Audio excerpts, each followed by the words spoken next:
Starfall. Hey guys, thanks for tuning in. My name is Nick with Starfall Sabers.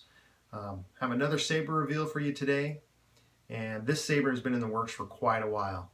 And my client had a backstory that he had kind of built around his idea for a saber, and he actually sent me a really detailed picture of it. So he wanted a post-apocalyptic saber. He wanted it about 2 feet long.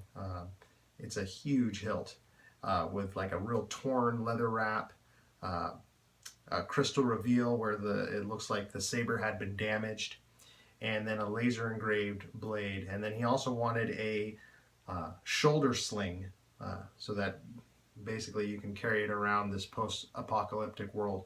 Really cool ideas. I can't wait to show this saber off to you.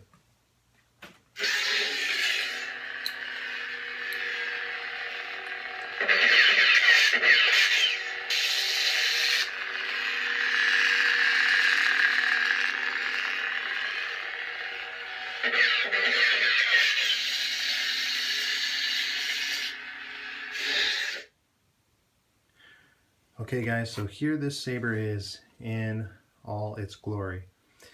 Now this saber, in my opinion, to date, this is the most interesting and artistic saber that I've done. And again, this is a collaboration with Vader Head and also with Chad from the Starfall Sabers build log, who does some of our 3D printed chassis and also this 3D printed pommel here. So I had a lot of fun building this. I'm really going to miss having this in my possession because it really came together. Let me show you this shoulder sling. This was a really interesting feature here, and I made it removable. And also I'll kind of show it to you. It's this brass or gold, and I weathered it too, so it looks like it's been gathering grime and due to the apocalypse that it survived. So it can hook on here and on the back as well. And it's a good length for hanging over your shoulder, whether you're just hanging it on one shoulder or actually over your head as well. So it'll be really cool to, I know my customer is taking it to some conventions, and I'm sure it'll get a lot of looks as he's got it slung over his shoulder, especially with the laser engraved blade and just the uniqueness of this saber. So let me give you some up close shots here, and we'll start from the emitter. Now he wanted it, of course, because post-apocalyptic, he wanted some weathering on it. Make sure this is in focus here.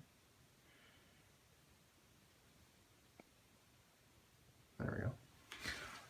So we have this weathered emitter with kind of a Graflex-ish type of detail on the top shroud. But I like it because it has the 4 spikes. It's just a part that I found that works really well. My sabers are kind of known for finding parts that just kind of speak to me and will work on sabers, which give them a very kind of unique vibe and kind of ground them in the real world because of them being these found parts.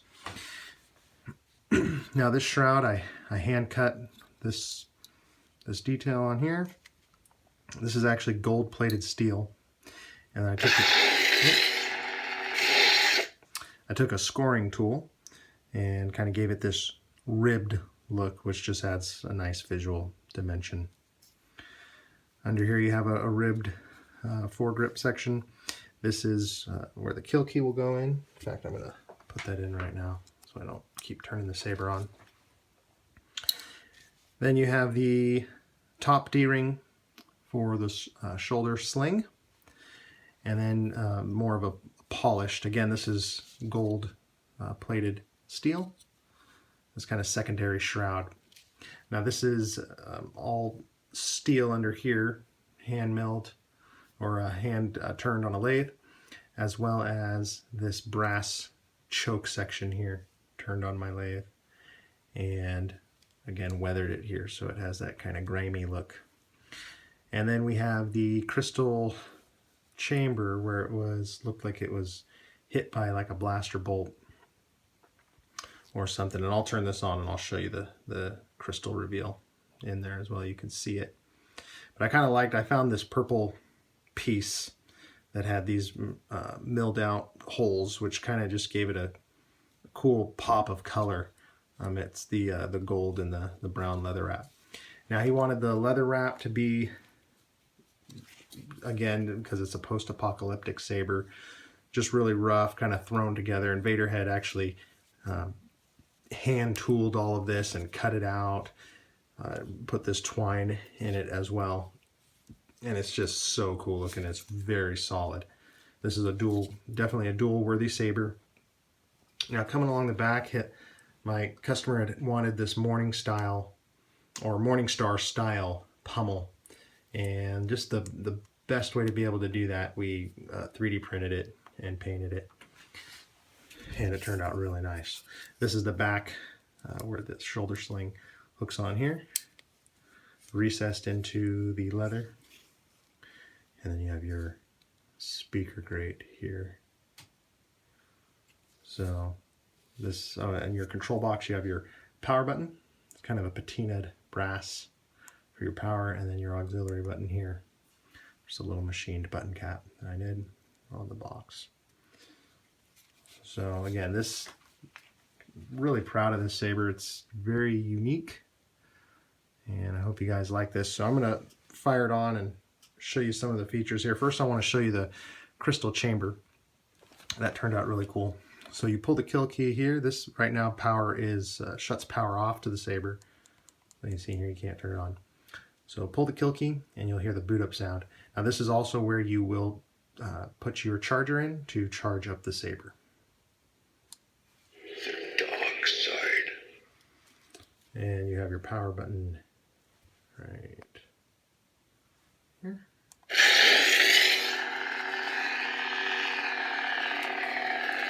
And this is your auxiliary button for blaster blocks and lockup, and also your force effects as well. Now let me show you this crystal chamber.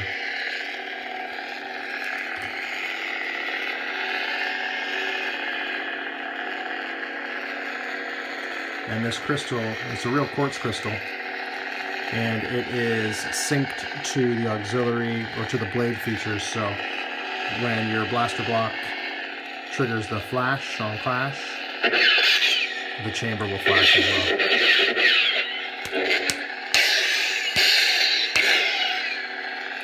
And because this is the Prizm board by Plector Labs, you can in real time change the colors.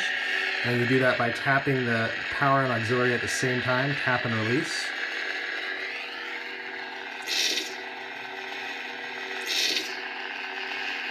And what's cool is the crystal will mirror that. So I'll show you this here.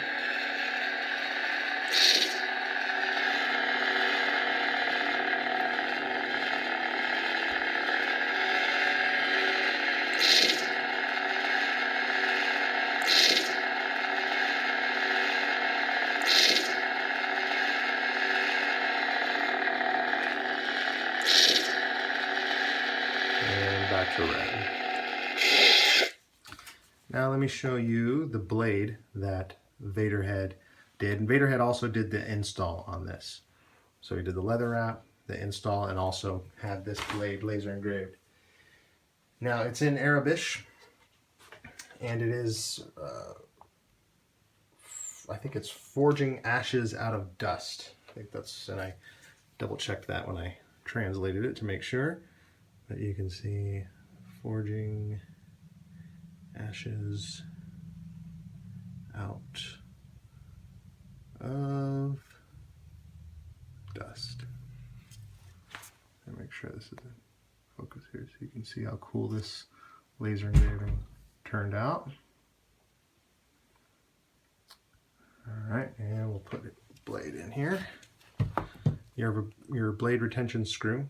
So you back that out and make sure it's flush. And go ahead and slide your blade in. You have about 1.5 inches of depth here, which is good. Tighten that up. And your power button here.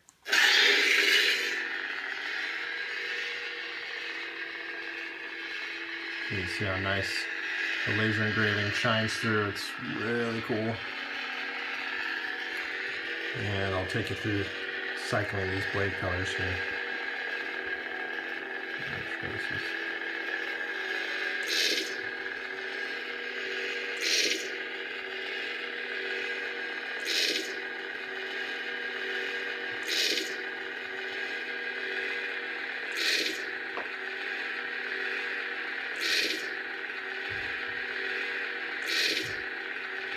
Back to red.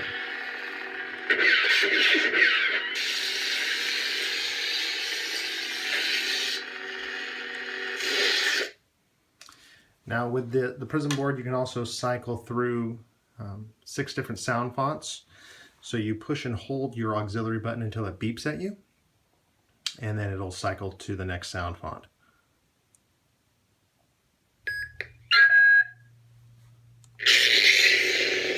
And again, when you're in whatever sound font you're in, you can always tap both the power and auxiliary at the same time to change the blade color.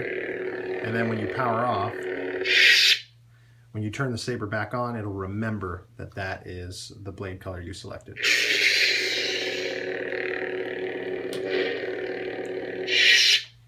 All right. Got Vader. This is a rebellion, isn't it? I rebel.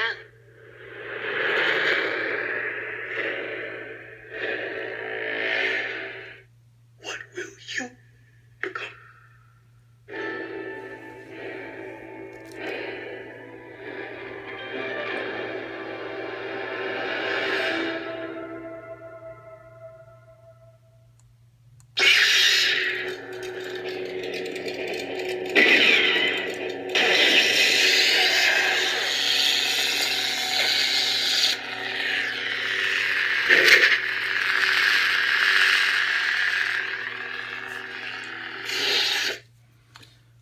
Okay, so you can get access to the SD card.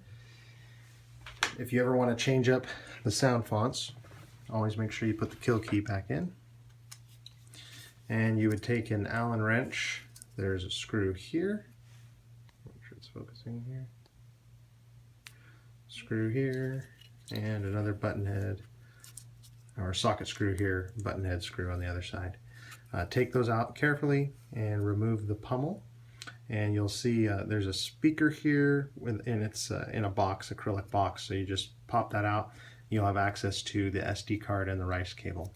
And just message me if you ever need kind of a walkthrough step-by-step to do that. I'll be happy to do that for you. So this has been the long-awaited post-apocalyptic two-handed beast of a saber. Really proud of this one. Hope you guys like this. Leave a comment. Make sure to subscribe. We've got some other really cool tricked out high-end sabers coming down the pike. So for all of you who have been waiting patiently, I appreciate that as well. We take our time with these, and looking forward to getting to your build. So again, thanks for watching. Make sure to subscribe again, and also follow us on Instagram at Starfall_Sabers, as well as Vader Head, which is at Vader.Head. And we will see you next time. Take care.